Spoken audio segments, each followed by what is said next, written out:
Hello and welcome to Campaign Comrades, your favorite leftist gaming podcast. I'm your host, Ben, and with me as always are my co-hosts. I'm Mike. Going on, it's Matt. What up, it's Andrew. How we doing, boys? We're recording early today. How's everybody feeling? You know, I slept pretty good. I slept like a champion last night. So, we had a late night doing some hardcore real gaming hours, testing out the new Mario Kart DLC tracks. Yeah, Matt was like, I think probably the reigning champion of last night. I think you had more wins than I did by a narrow margin. Yeah, we were consistently finishing 1 and 2 throughout courses. Yeah, and I was just at the bottom. Consistently. Dude, this is just what happens with Mario Kart. You get stuck in the wash and shit just goes downhill fast. Absolutely. Yeah, well, and my girlfriend was kicking my ass. So things are flying fast and loose, and it's mayhem. It's utter mayhem up there or back there. You just got hit by 3 red shells, a person with an invincibility star, and a bullet bill. Yeah, you went from 3rd to 12th. Yeah, literally. That happened like 4 times to me. I was just battling back to 3rd repeatedly. I would get to 3rd and then get taken out and then get back to 3rd. I got hit by a shell at the finish line and went from 4th to like 10th. That's the best. I gotta say, man, sometimes it's a little boring being the momentum, being the king. I got no real challengers, but yeah, Matt, it's boring at the top. Yeah, absolutely. Just getting banana peels and coins from the boxes, and that's it. No real competition unless some coward throws a blue shell at me. The AI decides to get good. Yeah, I mean, fuck Toadette. Toadette nerf coming when. We've said it before. We'll say it again. She's OP. Toadette sucks. But yeah, Matt proved himself worthy by not using split Joy-Con, by actually using a real controller. Oh, we forgot to add, we were asking, but I don't think you heard us on stream, Mike. Like we were looking through the tournament results. You had the little wheel thing next to you. Were you playing with tilt controls? No, I think I got cut out when I answered last night, but at one point I was just doing so poorly. I was just like, fuck it. And it was just let's move to tilt controls. Just see what happens. It's not gonna hurt. What controller were you using? That was on the Pro. And then you can use tilt controls on the Pro controller. Yeah, and then when I was playing on the Pikachu wired controller, it does not have that feature. Didn't the Wii Mario Kart come with the steering wheel or one of them? Yeah, I don't remember buying it. They sell a steering wheel attachment for the Joy-Con. Right, yeah. Yeah. That's lame. It should come. Give it to us. Like they do with they did with Switch Sports. You got the leg strap. I mean, the Wii was all about the attachments for the Wiimote. Yeah. I remember having, I think we got whichever random Call of Duty got ported to the Wii. Yeah, there was a gun. With a zapper. It was Modern Warfare. Or maybe Modern Warfare 2. The Wiimote into the front and the nunchuck in the back. And it was a fucking gun. I never had that one. I thought it was cool because I was never a shooter player, and if I wasn't playing it on the Wii. Yeah. How dare you? I still thought it was. The Wii was the greatest console ever released. Oh, I love my Wii. I remember when I ordered mine. It was the shipping got delayed or something. It didn't come to my house. It got sent back to the warehouse for me to come pick up in person. And I was I made my mom drive me to the place at 6 at night, just before the place shut down. I was like, no, I gotta get my Wii as soon as possible, I possibly can. At this point I had been kind of a little late to the game. It was I never had a Nintendo console before, and the motion controls were so novel, and I think at that point Andrew probably already had it, and I was in love with Wii Tennis. At that point, so it's no, I gotta get it. I'm jonesing. Shout out moms. Yeah, moms everywhere. This was in the before times where just mobbing a store for a midnight launch was a real thing. Yeah. And like I remember the Wii launch where there were stories of people like trampling people in the malls running through to get to like the Best Buy right as it opened. And the Wii came out at the height of like Black Friday hysteria. Before there was like a lot of online shopping for it. So like my mom was going to Black and Friday. before stores started to realize that the Black Friday mania might not always be worth it as your employees are being run over by a mob. My mom was there throwing elbows at like 4 a.m, getting in line for shit. I like to imagine that like some executive finally went to a store at 2 a.m. on Black Friday and saw what was happening. Was just like, oh my God, what are we doing? He's like, he didn't care about the employees. Yeah, just further increased his disdain for the peasantry of all classes. Yeah, you're right. He's watching them stab each other over a Cabbage Patch Kid. He's just like, good. Yeah, no, this is like, yes, it's thinning the herd. You know, is basically how they view it. Yeah, no, kids won't know Black Friday. Oh no, Fridays like we knew Black Fridays. Yeah, that's a loss. They won't know what it's like to go to a console midnight launch with a bunch of sweaty nerds sitting in camping chairs outside of GameStop. Been there for 5 days because they have nothing better to do. How dare you, sir? I mean, they do that now for trying to get their hands on a PS5. They still do that now. I mean, except all those people are lining up for NFTs, NFTs. Rarely. Except all those people are scalpers. Yeah. It's just me lining up outside for my NFT figurine. You know what? This is, we have eliminated some of the danger of shopping for these products, and I am against that, I think. Yeah. You need some excitement when you're getting it. Survival of the fittest. Only the strongest are able to play the current gen. For real. Yeah, you could be, a happy child holding the console, walking to the front line. An elderly, middle-aged man just walks up and hits you with the arm bar across the neck, gives you the clothesline, takes the console out of your arms. It's a tough choice. Just out of nowhere. Oh no. Is it it's the Stone Cold Stunner. Oh my God, it's John Cena. It's in a Target. But yeah, so what were our thoughts about the new tracks? I thought they were all pretty fun. I mean, was it Calamari Desert? Was probably my favorite. That was a good one. The brand new one, the Sunday one was mayhem. Yeah. I kind of enjoyed it though. No, it was fun.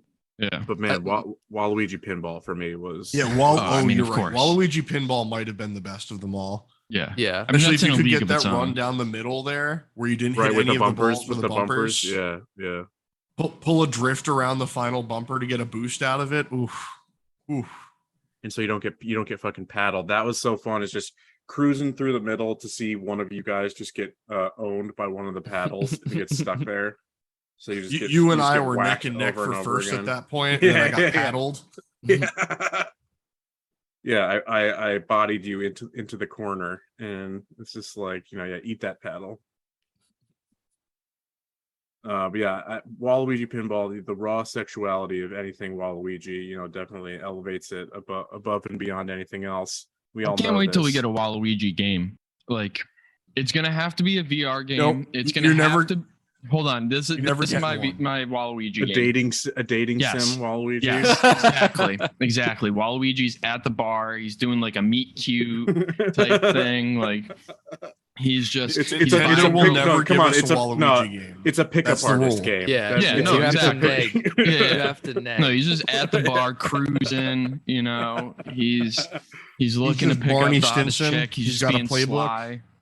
Absolutely. Each successful play unlocks a new play in the playbook for you to pull off. Yes. Yeah. There's a trophy for offending a woman as much as you possibly can. Yeah. Getting slapped is like a platinum trophy. Like each type There of are drink platinum you get thrown in trophies your reserved face. for beating all of the trophies. Man, that's one that would actually get me to buy a VR headset. Oh yeah, for sure. And like, you look in the mirror and you just see your Waluigi. He just winks at you and twirls the mustache. Yeah, absolutely fantastic. It'd be great. Just wearing a dapper purple suit. You need to get a copy of Mario Strikers, because every character has their own like special animation of stuff. Like one when they do their hyper strike, but it's also whenever they score a goal, they do this crazy celebration. Man, Waluigi's is way too powerful. Oh yeah, it makes you feel things. Does The it just like Wario, automatically breed you? Wario's is great though. He just eats a whole clove of garlic and then kills somebody with garlic breath. No way. That's incredible. That's so phobic, but that's fantastic. It's perfect. That's the best thing that made my day, week, month. He also his hyper strike is he launches his incredible dumpy onto the ball and just launches it into the net. Beautiful. That's beautiful. That's what Italian men need right Wario there. is a real Nintendo character with real games, and Waluigi is just a theoretical Nintendo character who appears as Wario's sidekick when he needs a sports double. Yeah. What was it? Like Mario Tennis 2 or something? One of the tennis games was his first introduction.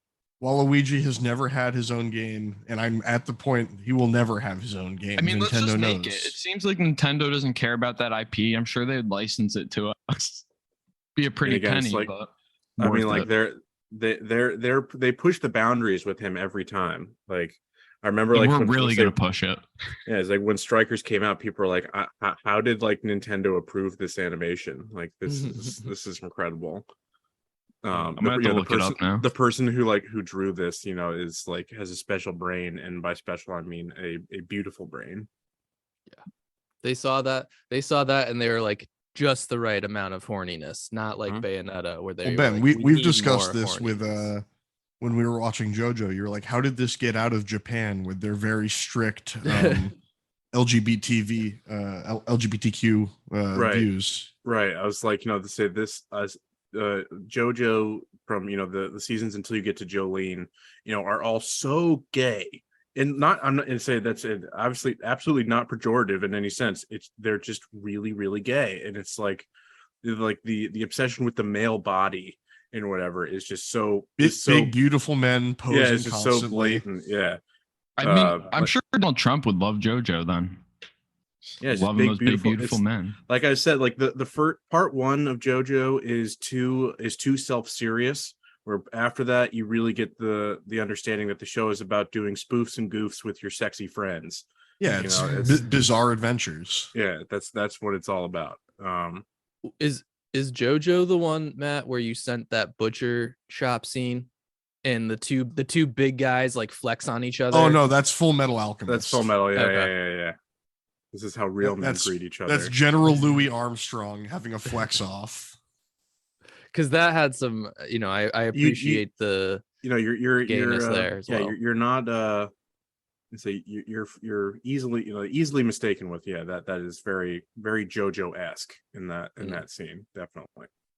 But it's like that JoJo takes that to like the umpteenth degree.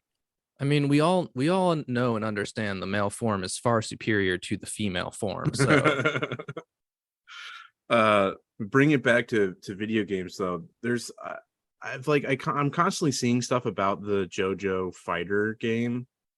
Is it anything worth looking into more than that? No. Anime fighting games are a dime a dozen, and they're all the same. I've heard, speaking of anime fighting games, so I have heard really good things about DNF Duel, though. It's like the animation, in terms of like the animation, like that it truly makes it seem like you're just an interactive anime. Like what they're able to actually do with the, stylistically is impressive. The only one I've ever heard good things about is Dragon Ball Fighter Z. No, and that's just because the animation is really good. Yeah. All right. So that's what I think hits our quota for tangents of the day. Speaking of fighting games, Activision's just fighting. Yeah, it's as if they're in their own fighting game with actual humane labor laws and labor relations. But yeah, we reported a few weeks back that the second nascent union within Activision Blizzard is well on its way. They've made their public announcement that they are seeking recognition, and so this one was at a Blizzard studio in Albany, is the one that was formerly Vicarious Visions, the studio behind the Tony Hawk Pro Skater games. Yeah, RIP Vicarious Visions. Yeah. So yeah, that we reported that they made their announcement a few weeks back, but then this week they put out a tweet thread, basically, just as expected. It's no surprise to us here on the pod. We said when we reported on it that there's almost no way that Activision would take the easy PR win and voluntarily recognize it, like seeing the groundswell of support that Raven had. That would be an easy win for them to just support this. But of course they're taking the exact same tactic and doing the exact same we are following the law practice as it is written. Yeah, they have no incentive to go the way of Raven. They have the money to keep fighting it. There's no need for them. Like Matt said, they're following the law how it is. But hey, like I don't necessarily see that playing out, because as this tweet thread said, it's like it feels weird to praise the likes of Microsoft, but it's like Activision is not even doing what Microsoft has done and agreed to a labor neutrality agreement. Not even going that far. Where say like Microsoft has more money than God, and they obviously would have the means to fight any type of union activity, but they realize that it's easy PR victories. That it will redound on them financially to be supportive of it. Well, see, my point is that, like, yes, that's a business decision by Microsoft to decide that that's a PR victory for them, and that they're not going to lose money, or they might see a rise in their profits because of the good PR. But that's like a intangible incentive that you have to like have the right people making that business judgment to do that. Sure. Like, and obviously Activision doesn't, and there's nothing truly incentivizing them to do it, nothing kind of forcing their hand. It's like everything in America, like up to individual people to make the choice to like be nice and play nice so that we could get nice things. So until there's like some teeth behind like a labor movement or some like enforcement of some of the the bad anti-union tactics that we've seen, there's not going to be that type of incentive, and we're going to continue to just be relying on the goodwill of individual like executives to make these business decisions that are in their favor in the long run, and also in ours. I think the good thing about maybe one good thing from Microsoft purchasing Activision here is that they'll institute their kind of policy once that happens in regards to unions, which although isn't perfect, is better than what Activision's doing. But Mike, I think you make a good point about say like the toothlessness of even our the administrative capabilities within our our larger or regulatory, that is, agencies. It's because like the practices that Activision undertook against Raven, the NLRB was basically has called on and said, yeah, you did illegal union busting. And I think there is potential legal action being taken that's in its infancy.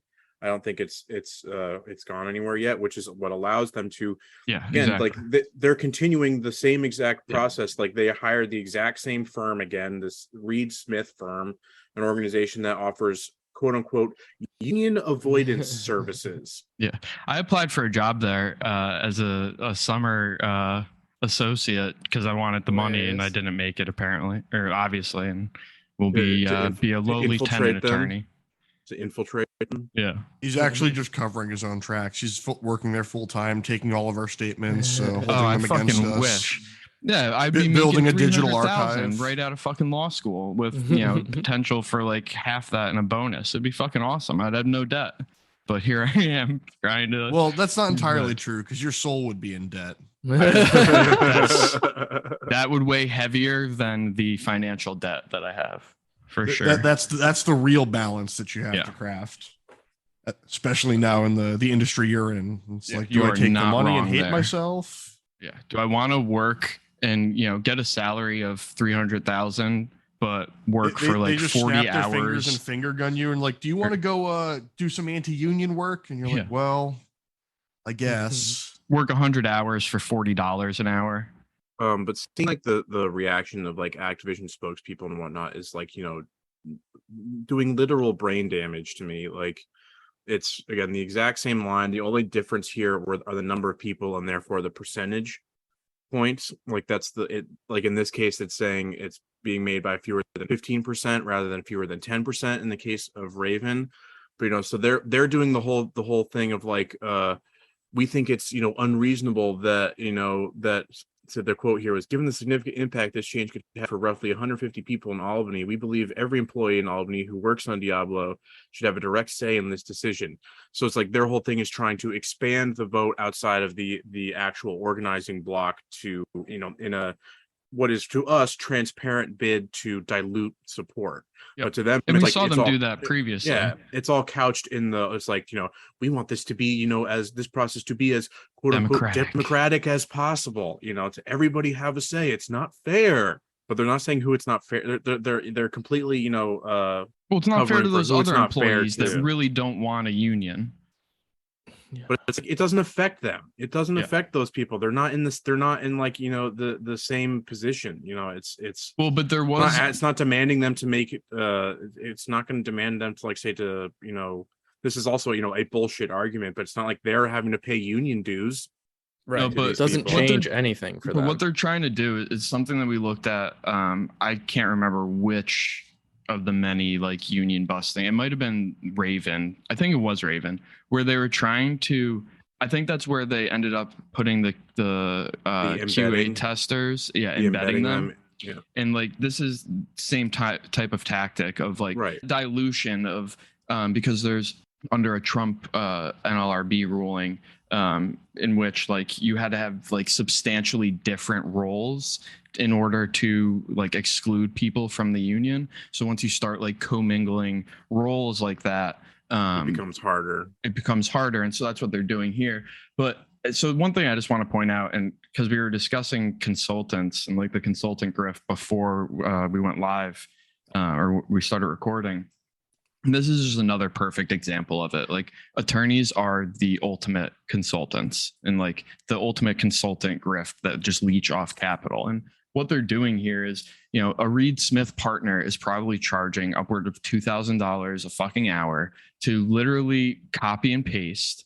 We'll actually have an associate copy and paste the same shit that they've done every single time. And like you pointed out, Ben, just change the percentage, change, a few words to make it more specific, but, billing hours and hours to do these like menial tasks. That is the same thing that they've been doing since the 20s, just with like a different flair of union busting tactics. And, at the end of the day, great value to society. Yeah. Well, and at the end of the day, the money spent on Reed Smith to literally do something that, at this point, an executive at Activision could probably do because they're just, again, copy and pasting largely. Right. The labor law, the analysis of the labor law isn't going to change much. So like you're paying for the same shit. And at that point, you're just dumping thousands and probably upwards of millions of dollars into Reed Smith, who I'm sure they probably have on retainer at this point. And even when they're not using them, they're just dumping money. And at that point, you could have given your employees, a raise. You could have spread that wealth out more effectively and managed your business more effectively than having to constantly hire out high-paying or high paid consultants to again just do something that at this point to them is just a mindless task. I think that's spot on. Yeah, the Game Workers Albany, this nascent union like made similar points. It's like they're just like Activision's just pissing away hundreds of thousands, if like will eventually probably become millions of dollars just to what will hopefully be fighting a losing battle. But it's just like, what would be cool is if they were required to put all that money that they're going to pay the attorneys in escrow, and then if they did lose the union bid, that all that money has to be like put towards the union rather than the attorneys. Like and we have schemes like that throughout the law with like personal injury suits and things like that. Might as well just put that. Well, you see all like all the ambulance chasers is like, you don't pay a cent unless you win. Yeah. Well, because that's how your case. Yeah. Side note, and I'm gonna be quick with this, but I want this to get out to our audience. So plaintiffs' attorneys, ambulance chasers are always on a contingent fee. You only pay if you win. So like they're always, they're sometimes taking a loss. And there's been a like systematic propaganda to make plaintiffs' attorneys and personal injury attorneys look bad because they threaten capital. Like they are our last defense, and you're advocates against these huge corporations that are like individually harming you. And everyone has this stigma of ambulance chasers just because for the past 50 years the conservative party has just made them look like fools in the legal profession and outside of it, in order to make sure that plaintiffs' attorneys, it's another way of like isolating us, people, and our power against corporations. So you could say all this, but all I'm picturing are the scummy lawyer, running down the highway, chasing after the ambulance. Good for him. That's how I truly form my opinions. The things I can remember seeing on television. You're a real American, sir. Yeah. Salute you. Truly. Thank you for your service. I think just to add to Mike's point about the money being spent here is this isn't cheap, and like they're spending that amount of money because they know more than that is at risk, which means the employees do stand to benefit, and like they see that. They're just obfuscating it by saying they want a democratic process. It's because they're all fucking, moderate Dems in those corporations. They're learning, the only way to wield power as a Democrat is to obstruct. And that's what they're doing here. Just like they did to Trump with those phony impeachment trials. Mike, have you been paying attention to any of the various antitrust things that have been? No, I've still barely surfaced from Bar World. I'm like still in a haze. This is still under the the Activision aegis. We've talked about it on recent podcasts that the Microsoft Activision deal is looking closer and closer to being completed. Like we talked about, I think this was 2 episodes ago before you came back. There was some uncertainty as to if we've hit the I think it's like stage 4 or 5 in the official merger and acquisition system under the FTC, that they'd gone through their initial review of information, but then had was able to exercise their ability to ask for a second round of information. And it's like once that information is provided, whichever agency, if it's the FTC or the DOJ, has 30 days to make their complaint, and if not, it can go through. So we had seen that Microsoft had complied and given their second round of information. I'm pretty sure, I still haven't seen this 100% confirmed, but that it's essentially Activision hasn't done it yet. They have not done it yet. But it's like the deal is ramping up. It's like getting closer and closer, and we see that with this most current thing, which was just so funny, absolutely hilarious. I love this. So Microsoft, in a filing to New Zealand's Commerce Commission, in an attempt to mitigate these antitrust concerns, they absolutely just ether Activision instead. They state in the thing that the troubled publisher produces no, quote, must-have games. There is nothing unique about the video games developed and published by Activision Blizzard that is a must-have for rival PC and console video game distributors that give rise to a foreclosure concern. So what is it? What game is the number one international sales game every year that it comes out? Is it Call of Duty? I mean, yes. So Sony absolutely disagrees. And they know from firsthand experience. They filed in a different thing, with Brazilian regulators. Call of Duty, they called Call of Duty an essential game, a AAA title that has no rival, and that to the point where that it actually influences consoles people buy, and they know this firsthand and have internal data to back this up, based off of they had a 2015 agreement with Activision that saw Call of Duty content arrive on PlayStation consoles first, timed exclusivity, which sold more PS4s at the time. I was going to say that was one of the reasons I would believe that they have numbers on it, is because they've actually benefited from the timed exclusivity of and it was just DLC, not even the game, right? Just the DLC launch. But it's just that they don't have must-have games. It's just so funny to me. this is turning into Mike is still bar pilled, and here's a story of how attorneys are the fucking worst. In that, I was having this conversation with someone while I was taking the bar. Our ethics portion of the bar is a fucking joke. Like, people laugh at it. Like, they don't even like study. And, you know, I heard many times, like, you know, if you don't know the answer, just find like the second most ethical one. And that's usually the correct answer. And here's an example of it where you could straight up contradict yourself in two different filings. You know, granted that, you know, it's two international jurisdictions. It's not like within the federal circuit, but even within the federal circuit, you could contradict yourself between two different cases, two different filings like this. And it's just like absurd to see how, like, you know, and this is another, I could go on a fucking whole tangent about how like the 1970s ruined and the conservative legal movement ruined us, in that, you know, they made it so that you can do that. That was like a big change of like zealously representing your client. So like, you know, as long as you're not doing anything like fraudulent, and, you know, the bar for fraudulence is, you know, very high, especially when attorneys like cops are regulating themselves. You know, it's just a fucking big boys club. You could fucking make a fool of yourself like this and just completely contradict yourself on its face that, you know, Activision has no must-have games, and then in another filing, like, you know, it's absolutely absurd to me. What are the three big titles that Activision owns? Call of Duty, Candy Crush, which is the real like money. Yeah, real money. money. We're gonna get to that, yeah, with some specifics later, yeah. And World of Warcraft, or Diablo.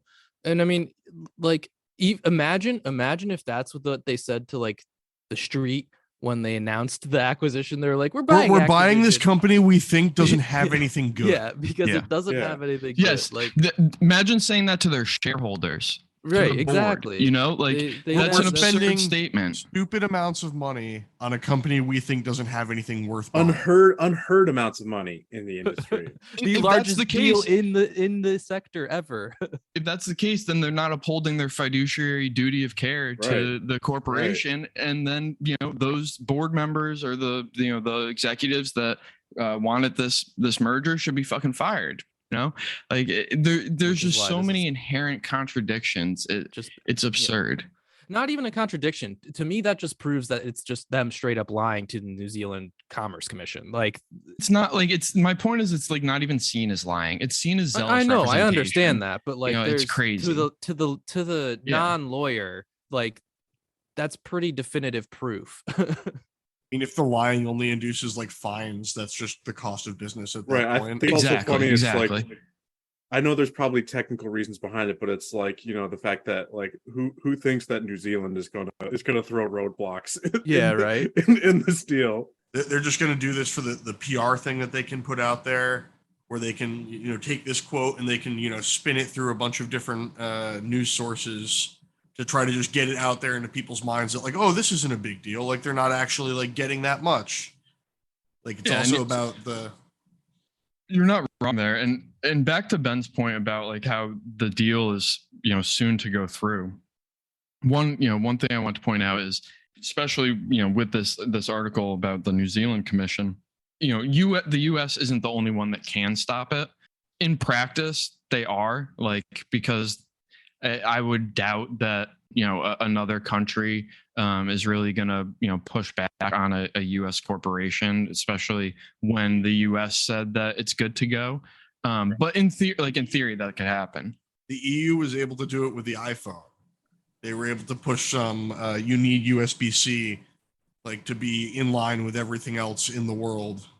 Yeah, but so that's a different like form of regulation, whereas like stopping the merger of two companies. Yeah, I doubt that another country. Czechoslovakia is coming back with a vengeance. Oh, I would love it. Not if we can stop it. Chat.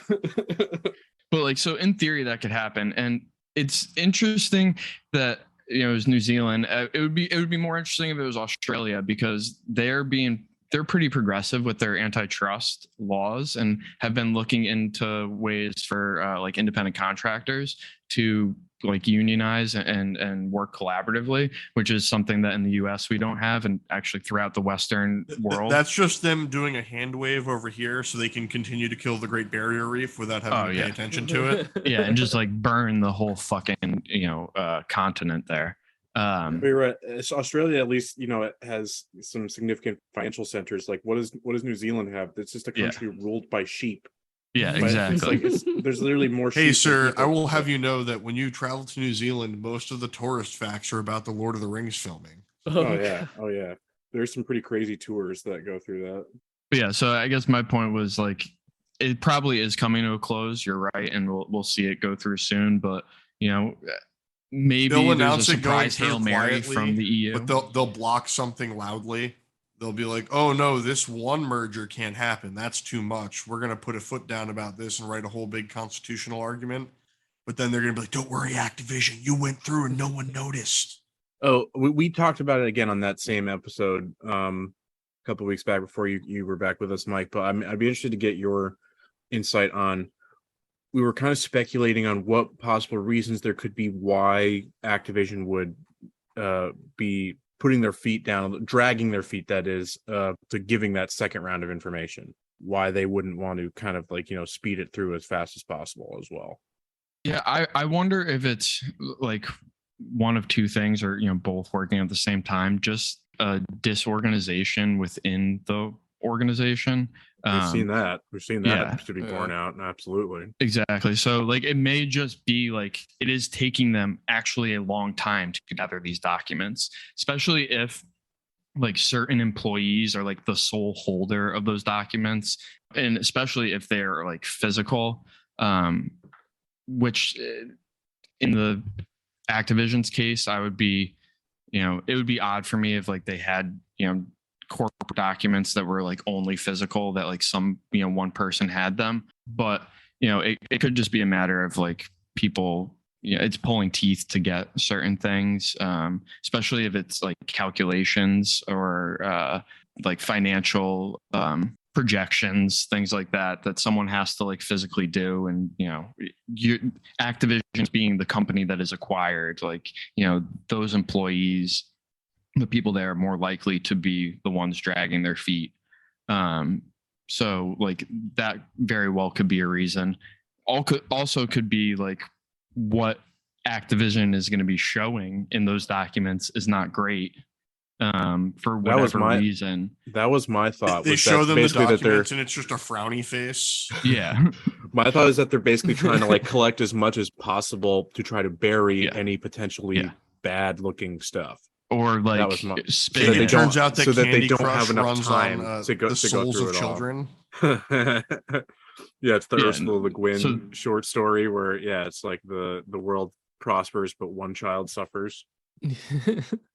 Yeah, so I think very well it, could be a little bit of both. But I do think the latter is more likely, that they're just gathering, they're trying to figure out how to spin it. They're just waiting for Diablo Immortal to make so much money that it's beyond God. Oh boy, it's already there. It's already there, right into our next bit.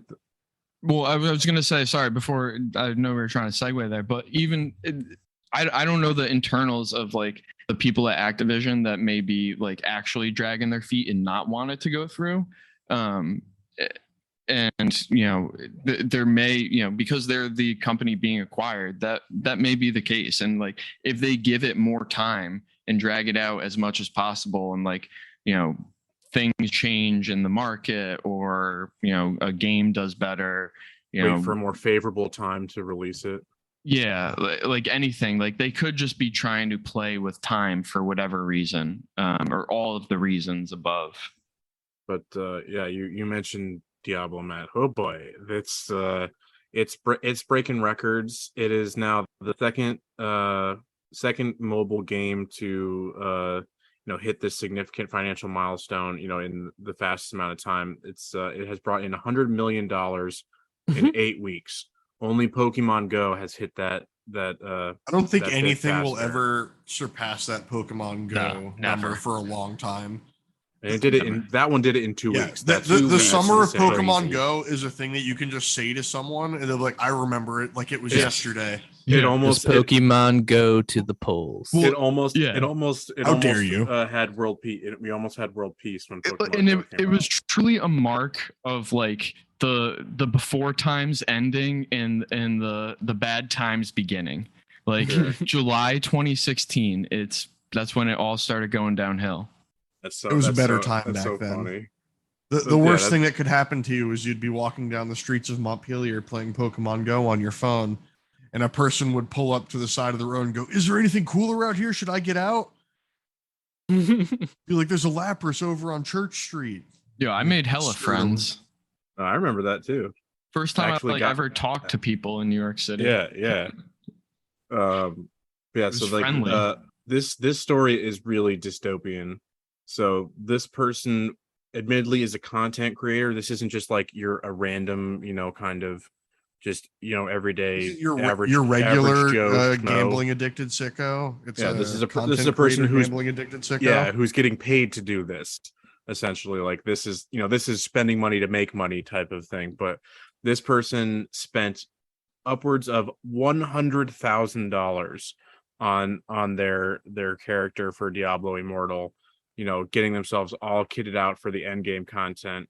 But like, spent so much money and leveled up so high that they had nobody else to play with them. They were completely over leveled. They had nobody. They couldn't get the matchmaking. And so again, that's the ultimate. Again, I sent it in the chat. It's the ultimate suffering from success meme. Yeah. But it's like, again, for Diablo fans, we got to talk about again this, like, they go into like the defense that the executives made of it. It's like, oh, this game is designed. You don't need to pay 99%. Yeah, 99% of players to not have to spend $1. But it's like the people who actually play Diablo play for the end game, and that's where all the money comes in. So of course that's disingenuous. But so this person, because of the media just more attention, hand waving. But because of the media attention the story got, Blizzard finally got back to the guy with a proposed fix. But all after this dude threatened to bring lawyers into the mix to get a refund. But I just, again, that's just such a fair, guys. I spent so much money. Why can't I play with anyone? God. Guarantee there's a mandatory arbitration agreement in every purchase of those skins and shit. So he was gonna have to pay a lot of arbitration fees. Yeah, good luck. All right, so we just, it's for the content. We touched on this even earlier in the episode, though. So this is like, again, the success of Diablo is obviously boosting Activision Blizzard King, the whole company. Like their mobile offerings are what is really driving their revenue. We had numbers come out, and like this is what we're getting into, kind of our next main topic, but it starts with Activision still. That because we've just had all our series of like quarter reports for quarterly releases. Yeah, we've gotten all earnings season, folks. Yeah, it's all the financial reports that we've been getting from all these companies that is painting these kind of overall trends for the industry that I think is worth looking into. But this one came out from the Activision release that their mobile offerings doubled the revenue generated from console and PC combined. Something like 51% of their total earnings for the second quarter of this year. Exploiting boomers and zoomers on their phones. Right. You see, the thing is, it's not zoomers as much anymore as it's Gen Alpha. We've restarted again. Okay. All right, Gen Alpha. Whatever. Because the zoomers are now we're going to do the same thing that Gen X and boomers did to millennials. We're going to constantly call 12-year-old zoomers, but I'm pretty sure they've already hit the cutoff at like 16 or something like that. Hilarious. I'm going to look it up. It's not just Diablo though. It is the obvious one is Candy Crush, but also COD Mobile. Crush. Has anyone here COD crushed? Mobile? Yeah. No, I've never. No. High school was the last time I played a mobile game. I had a classmate in college who would Candy Crush during class the entire time. Matt was right. Gen Z ends with people born in 2012. Gen Alpha is 2013 to 2025. Wow. So those kids on the iPads are now Gen Alpha. and I feel like an old man.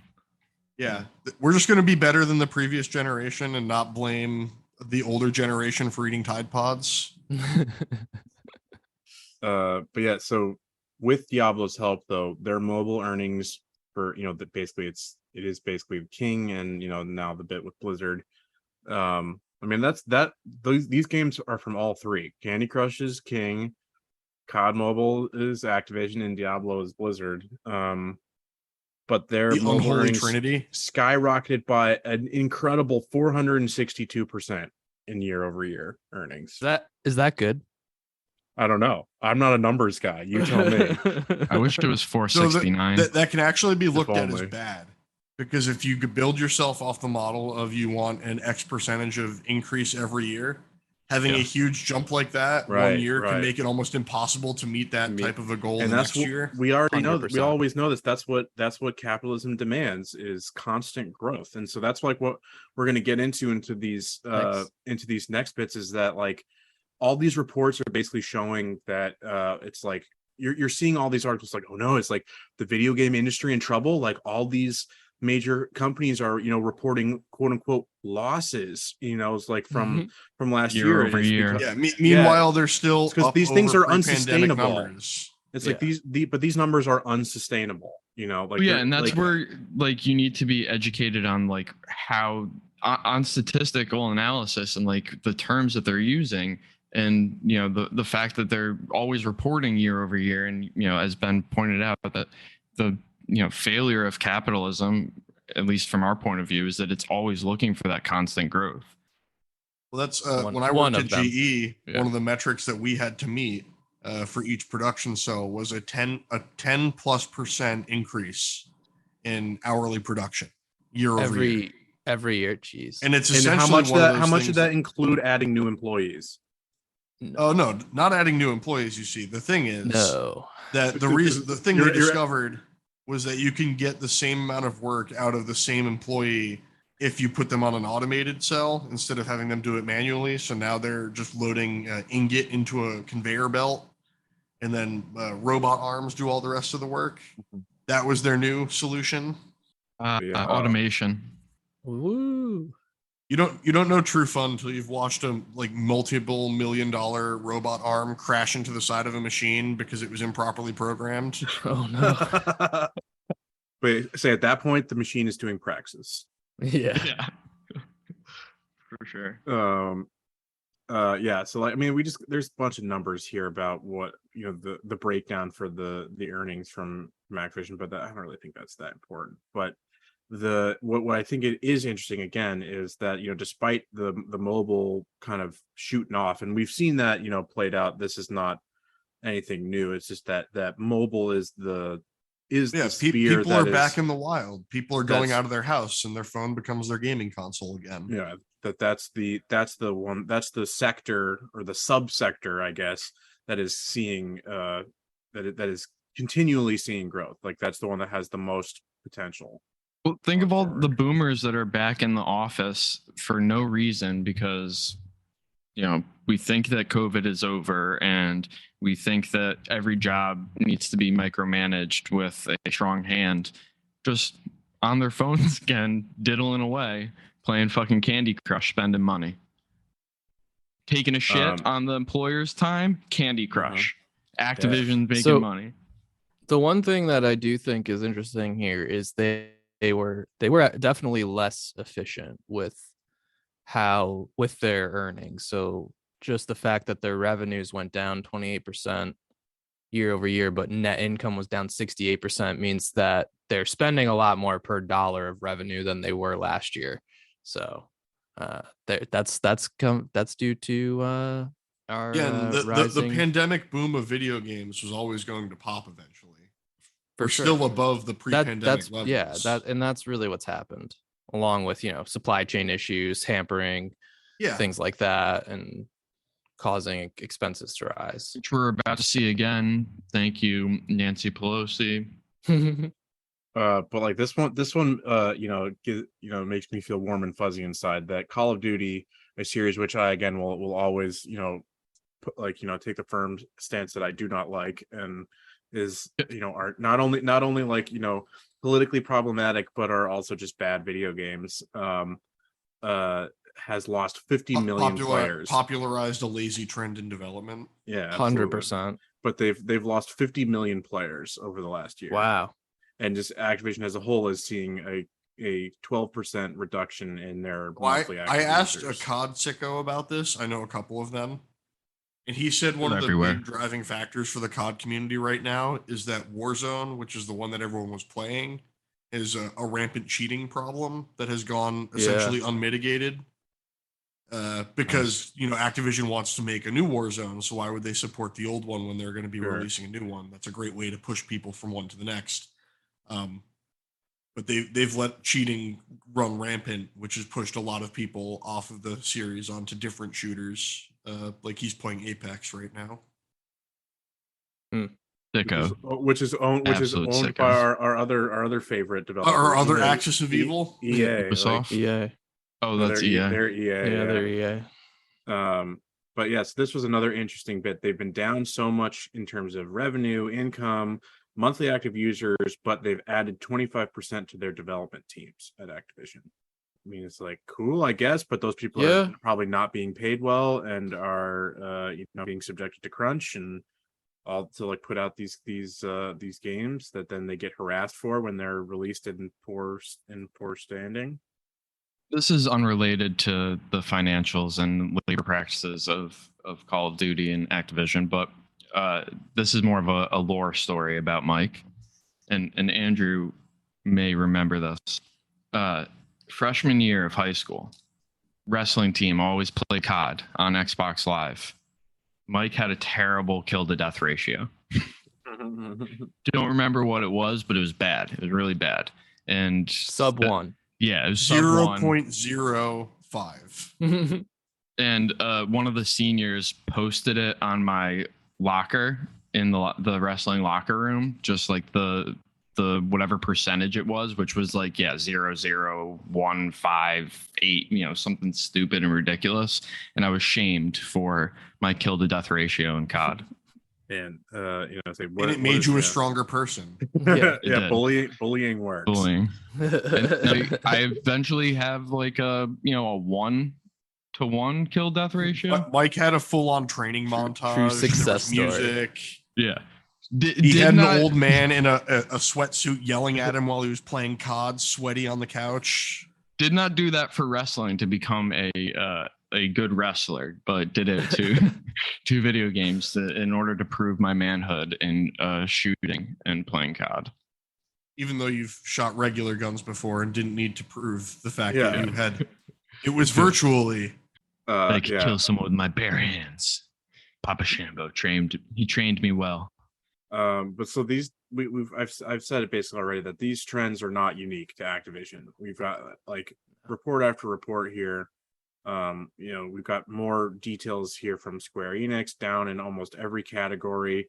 I wonder what do you think amusement net sales mean? What does that mean? Amusement. What is that category? Up 26.7%. So like they could do things like shows. They've done like orchestra performances and stuff for like Nier Automata's. So potentially things along that line. I was even thinking like any sort of what is it called? Like in the movie theaters where they have the games, the special edition, limited edition cup. No, you have to spend an extra $15 on, but you can take it home. Arcade. That's what I just said arcade. Yeah. Oh, did you say? I couldn't hear you. Arcade, yeah. That's what I'm thinking it is. Any sort of like arcade games that they own. That could be it. This one is clear to me because, like, again, we touched on the ridiculousness of the NFT collectible thing, but their merchandising is continuing to see growth as well. I mean, because they put out like good physical things, like those Final Fantasy VII, statues were really good and really cool looking, but then that they're coupled with an NFT version is just like, no, thank you. For an extra $30, you get an NFT version of the physical, nice. Figurine that you paid for. Is it an NFT at that point then? Like, because then everyone owns the same NFT. Right. No, that's like, that's the NFT in the terms of like just the digital proof of ownership blockchain bullshit. No, exactly. But it's like getting away from like the purpose. It's not really like a resaleable. It's just proof of ownership. But it's like you can enjoy it. You have it physically, but now you can also enjoy it on your phone and prove to people that. And I made the statement that I could take a picture. Yeah, take a picture of the one that you own. Yeah, and probably do it in much better like lighting and or like 3D scan it and have a 3D model of it on my phone that I can manipulate. But the U.S. market as a whole is seeing significant dips, fallen by almost $2 billion in the second quarter. However, the video game spending still is like 12 and almost 12.5 billion, but down 13%. Sony has seen a 26% drop off in software sales. Microsoft, an 11% decrease in hardware, 6% drop in content and services, 7% decline in overall gaming revenue. Nintendo, not necessarily seeing stuff about their software or whatever, but they've long been forecasting that they would see a drop in Switch sales by several million units. However, they just hit their significant milestone of over 100 million units sold, 111.08 million units. I have a theory that they're not going to end the Nintendo Switch life cycle until it surpasses the PS2 in sales, so they can say they have the number one best-selling console of all time. Didn't we talk about that they could get around that by selling just a pro version? Yeah, like that it could. Still be even if you account for the slowdown, they could still hit that number in 2 years. Like keeping the console alive. But this is something else just with Nintendo that we saw that there will be no new Nintendo hardware released this year. Financial so that would lead up to March next year would be the earliest that hardware could be launched. However, it's like almost a way that they've kind of almost in a roundabout way of confirming that they are starting to produce new hardware through it. It's basically they said like production limitations are keeping us from being able to release it in stockpile enough for holiday sales. So it's basically saying that like it's underway. It was like a way of saying, you're not going to get it this year, but it's underway. It's just that the Switch is fucking 6 years old at this point. Like and it's running almost a decade old hardware inside. But so if it's on its way, they think it's on its way, and like they're waiting for a stockpile type release. That's only going to be slowed down in the next coming months because guaranteed supply chain slowdown as a consequence of this Taiwan visit by good old mommy milkers Nancy Pelosi. Guaranteed. They go straight to jail. So I think all of these numbers are going to continue to go down sales wise. They're not even going to be able to get hardware out. I think we're going to see another slowdown of the supply chain that like we saw about a year ago. Yeah 2021 was the real heat of it. Andrew, you're the one who like sent this article and I did my best to parse it myself, but again, my brain doesn't work this way. But like because of all these, we still seeing all these downturns, the overall economy is like heading further and further, if not already deep into a recession. It's still been open season with mergers and acquisitions. There's something here that like investors put 4.8 billion into 217 deals in this quarter, up 37%. While I think I saw something that just there are more deals, but they're smaller for the most smaller part. Yeah.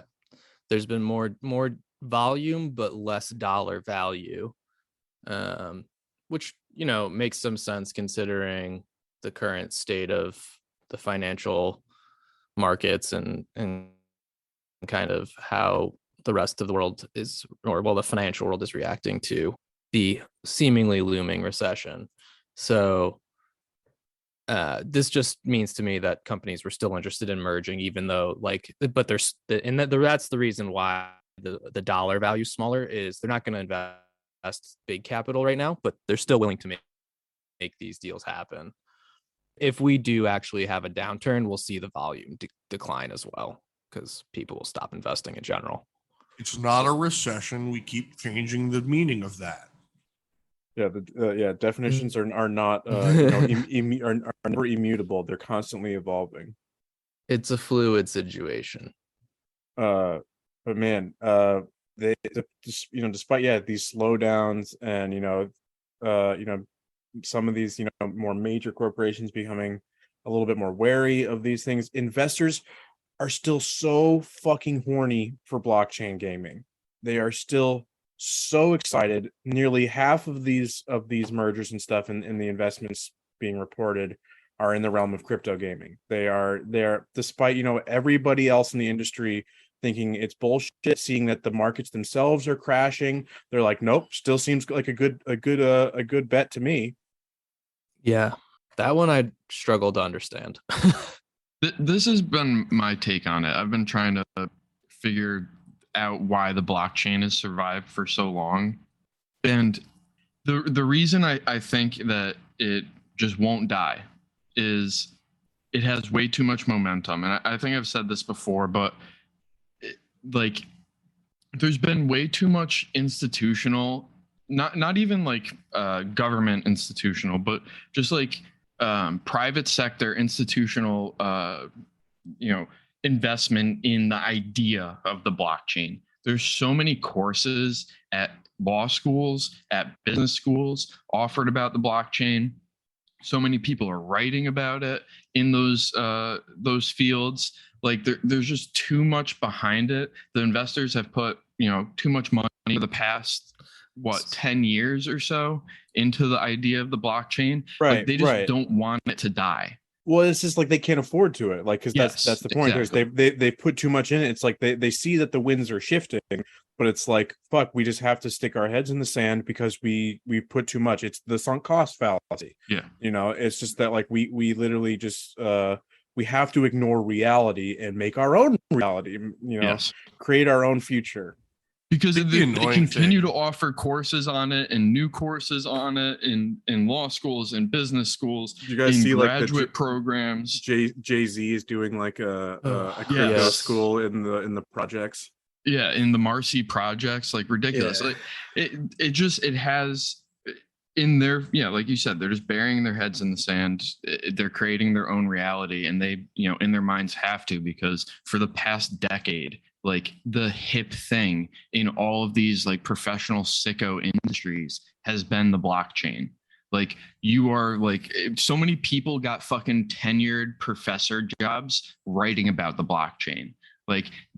This cannot die. It cannot go away. They need it.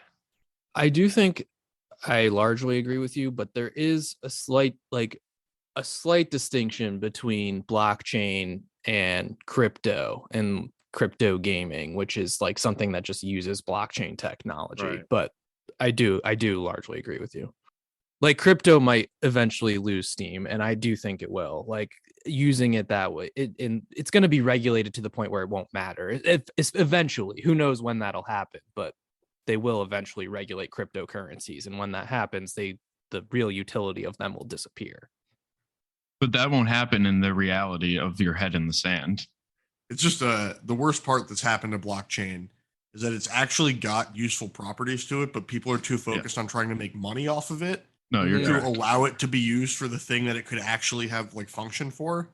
You're totally correct. And that's part of another reason why I think it sticks around, is because at the root of it, there is some usefulness, or there could be a useful application. Digital ownership voucher.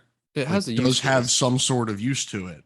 It's just right now they're too focused on selling you that voucher instead of just giving it to you when you have the purchase or acquisition already. It's always an addition on top because they're trying to make the money skimmed off the little middle there where they're getting the hosting of your voucher. Yeah. this one little detail I think is funny. Just that again within the realm of mergers and acquisitions and overall investment into the industry. Yes. The two biggest players are the Animika brands, which I'm like 90% sure are the people behind Axie Infinity. Nice. Yep. And Yep. and then yeah. our good old boys at the Public Investment Fund of Saudi Arabia. Great. Dudes rock. Dude, they're gonna either like own everything or just lose all of their money. Yeah. I've seen something that both. Saudi I think Arabia both. is investing in I think it was like 170-kilometer long. That's Like, Neom. That's Yeah, the city of the future. The city. That's The city. Neom. Yes. Horizontal skyscraper, as they were calling it, or something like that, which is just Fantastic. Like I said, I can't wait to work in the salt they're- mines. and at like Neom. the engineer said it would take till like 2050, and he was like, okay, you have till 2030. It's like, I building can't it wait in a until desert. your futuristic building is collapsing in on itself due to rust structure.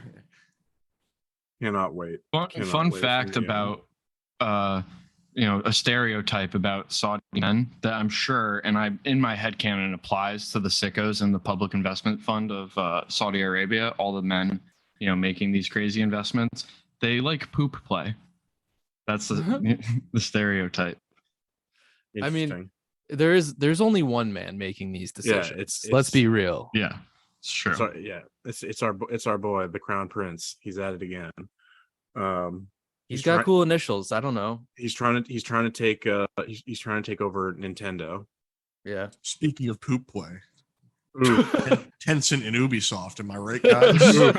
Oof. Yeah, say Tencent just like smearing it all over themselves. But yeah, they're doing their darndest to try to take over Ubisoft, man. They have they're already the second largest stakeholder in private stakeholder, that is, of Ubisoft, because the Guillemot family, the founders of Ubisoft, still hold the first largest with 15%. Tencent bought 5% in 2018, making them the second largest, and then the other 80% is all publicly traded. We know how many outstanding shares they have? Who? Ubisoft. Yeah, it's not that many. They're on the lower end of volume because their market cap was smaller than I thought it was. But what I think is, like, if Ubisoft says no to this, that they're dumb. Like, I don't know how you say no. 100 euros per share, 127% premium. That's insane. Crazy. The stock has been trading at 44 euros over the past 3 months. And for a stock that has just trended down for the last 2 years now, just been going downhill from where it was, like, it's crazy. I don't know how they could say no. Yeah, and Ubisoft has been doing the like save me from myself as they roll around in their own shit, barfing on themselves, and like, if you don't do it, we'll hurt ourselves. Releases another like broken Assassin's Creed update. There is a little bit of the French pride at play, though, in terms of like, we don't care if that you're going to make us a shit ton of money. One, we already have a shit ton of money. Like, they want to retain control. Yeah, but if they don't take this deal and they get a derivative suit by their shareholders, like, they're gonna get fucked, because the court is gonna say, the business judgment rule is not gonna let this slide. The court's gonna say, no, you fucked up. You had a fiduciary obligation to your shareholders to make them a shit ton of money on 127% premium, and you didn't take it. Like, you did not uphold that standard, and now you're fucked. They have 163 million shares outstanding. No, 123 million shares outstanding. What is that, the percentage of their overall? No, that's the total. So Tencent owns 5% of that. The Guillemot's own 15%. Yeah. But we are seeing that Tencent is also, not only making this offer, but they're trying to scoop up as much as the public stock as well. Yeah. Of course. That's what I was wondering. A lot more than people realize. Oh yeah. They own like little chunks of like fucking everything. They own chunks of shareholding companies that own big chunks. Like, that's their other secret thing. Yep. Yeah. Yep. We own 10% of this company, which owns 50% of this company. We love it. So yeah, like that's a potential acquisition that's coming down eventually. Like, I mean, I guess you could technically call it an acquisition or at least a takeover in some way. Yeah, it's like a takeover. Yeah. But in the media, whenever any of these kind of things are being talked about, who's like, say this person has gotten this offer, who's going to be next? Who's going to be next? The one that's always talked about though is EA, because again, EA is another shitheel company that's like mismanaged, puts out, kind of bad games that are still very successful. If you're not thinking about how you monetize your game while you're developing it, you're wrong. You don't belong here. You're fucking stupid. But so yeah, EA is just always part of the conversation. However, the CEO Andrew Wilson has come out and I'm doing scare quotes, dismissed rumors of potential acquisitions. In a very milquetoast statement, said EA could not be in a stronger position as a standalone company, and we feel very confident and excited. But you notice how that does not close the door to potential future offers, but they're because they're just chugging along with their predatory yet undeniably successful live service games. FIFA Ultimate is making them billions of dollars. So, well, they also have the potential of 2 different Disney licenses coming their way in the rumors, with Black Panther in a different movie, different comic character unannounced. Yeah, but they've lost their exclusive license to Star Wars. So that's not small or insignificant. Surprised that Disney is licensing Marvel properties to them then. I mean, they definitely earned back a lot of goodwill with Fallen Order.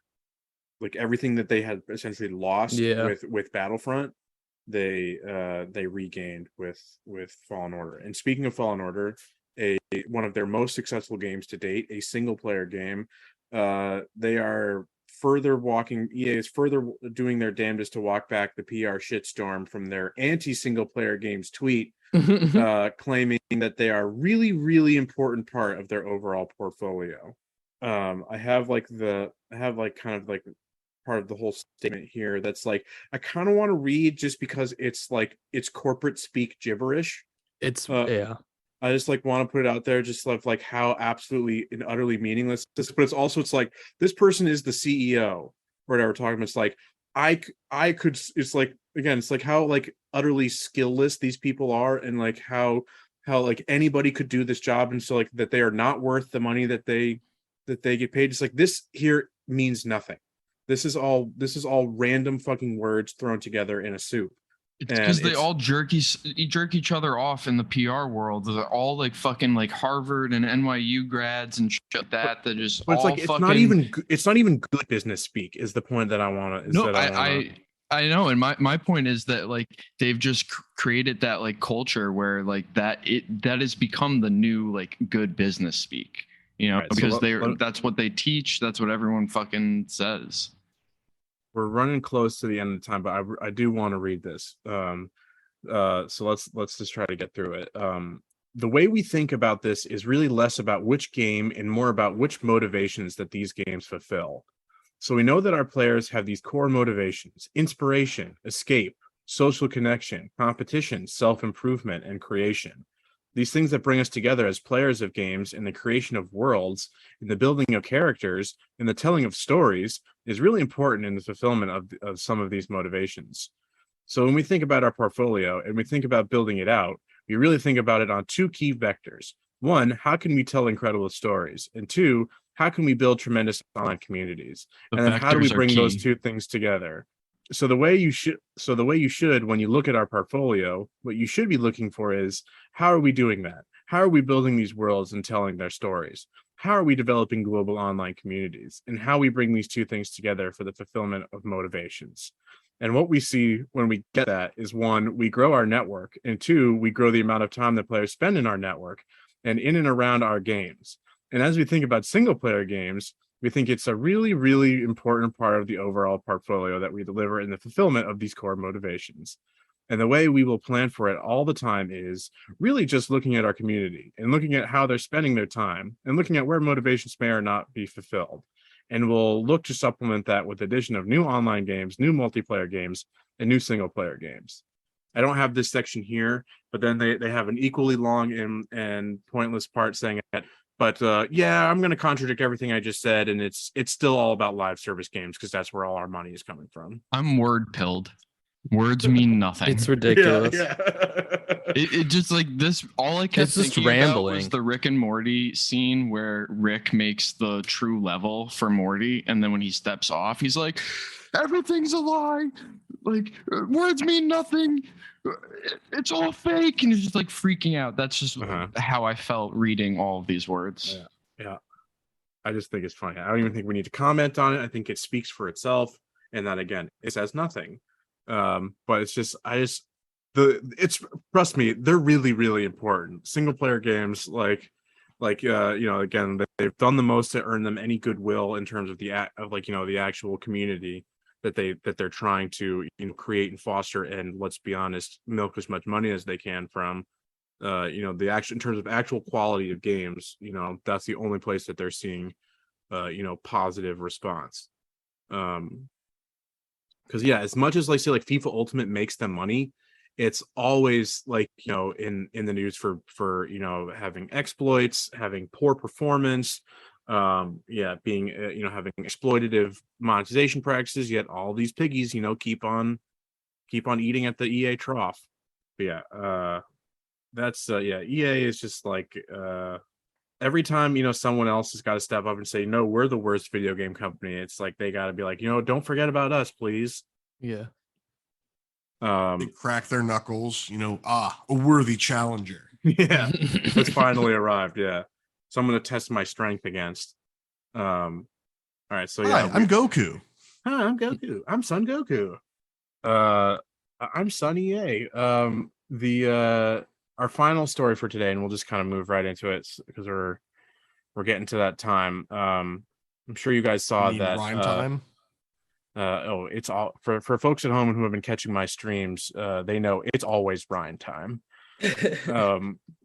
But Indonesia imposes a regressive ban on private electronic system providers, and for at least several days there was bans on Steam, Epic Games, which obviously is why it's relevant to us, but also services like PayPal and Yahoo after they failed to register with the government under the guidelines of a law called MR5.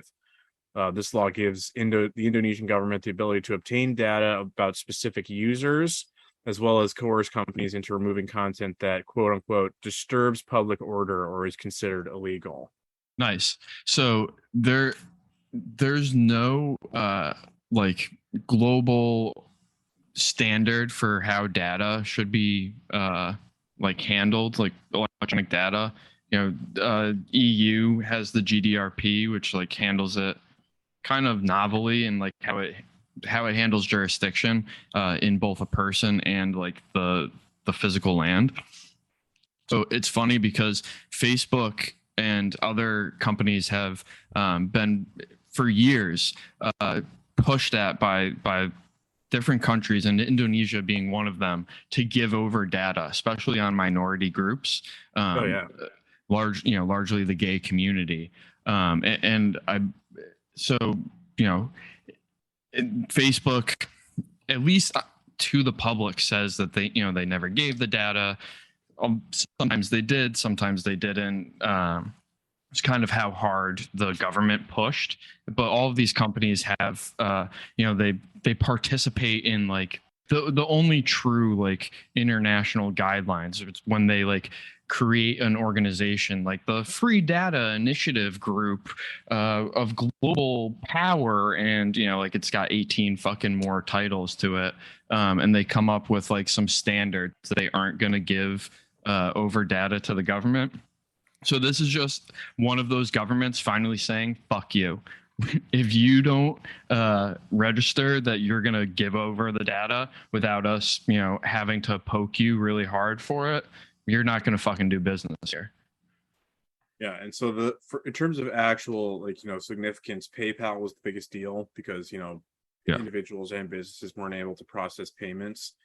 But since that first broke, and I'm pretty sure I didn't check this morning, but I'm pretty sure at the time of recording, Steam, PayPal, and Yahoo have all complied and registered. Yes. But Epic and Origin are still banned. So I mean, I was about to say, I appreciate Tim Sweeney continuing his contrarian stance, where anything that Steam does, he does the opposite of, for better or worse.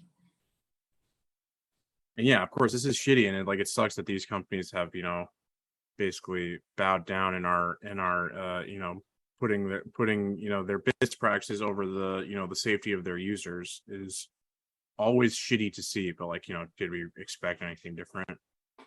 No, and now they have a reason to say we wouldn't have, but now it's the law. And it's even if they say it's a bad law and they outwardly push against it, in the background they're still just going to comply with the law because they want to fucking do business there. All right. That's all I got for today. Time for plugs. What a happy note.